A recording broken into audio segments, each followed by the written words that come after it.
Welcome to Beatsource Tech. My name is Mojaxx and I've got a fairly quick one for you today. It's more of a PSA than anything else.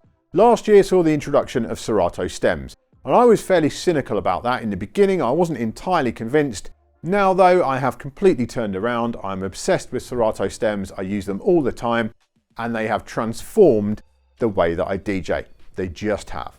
But there was always one limitation there, because with your main piece of Serato hardware, so your mixer or your all-in-one controller, you have the ability to replace a pad mode with stems, and that's a very smart way of doing things. It's logical, it's elegant, because you're taking older hardware that doesn't have dedicated stems controls and you're putting those stems controls into that hardware.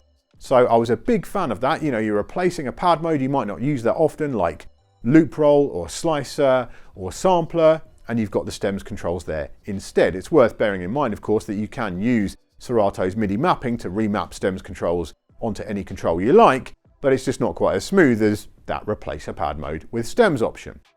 What you couldn't do though was replace a pad mode with stems on official Serato accessories, things like the DDJ XP2 from Pioneer DJ. So you could be performing on a DJM 900 Nexus 2 or a DJM A9 in the club. You've got your XP2 for your control over Serato, and you don't have that replace pad mode with stems option.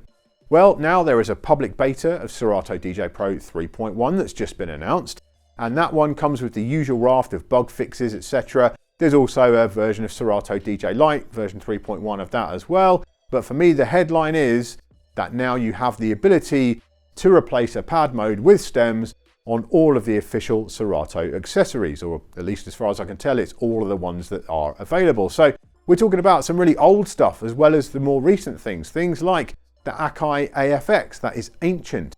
The Denon DJ SC 5000 and 5000M, the more recent 6000 and 6000M, the LC 6000, the Reloop Neon, another really old piece of kit, the RP 8000 and 8000 Mark II from Reloop, both varieties of the Rain 12, the DDJ SP1, that's probably the oldest piece of kit on this list, the DDJ XP2, and 4 varieties of CDJ, so the 2000, the Nexus 2, and the 3000. So it's a very wide variety of kit that you can now turn on in settings, replace pad mode with stems, and that is fantastic.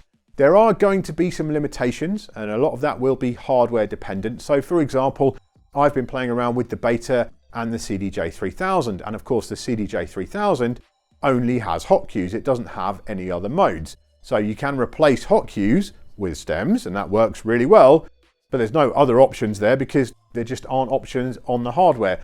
Another note is that if you have multiple official accessories attached, let's say for example an XP2 and a pair of CDJs in HID mode, whatever you choose to replace will take place across all 3 at once. You can't do different accessories individually, and that might be restrictive for some people, but overall, yeah, I'm really happy this is an option now in the software, and if you are interested in playing with some of this stuff, I do suggest you jump on that beta right away. The usual caveats apply. Yeah, it's a beta.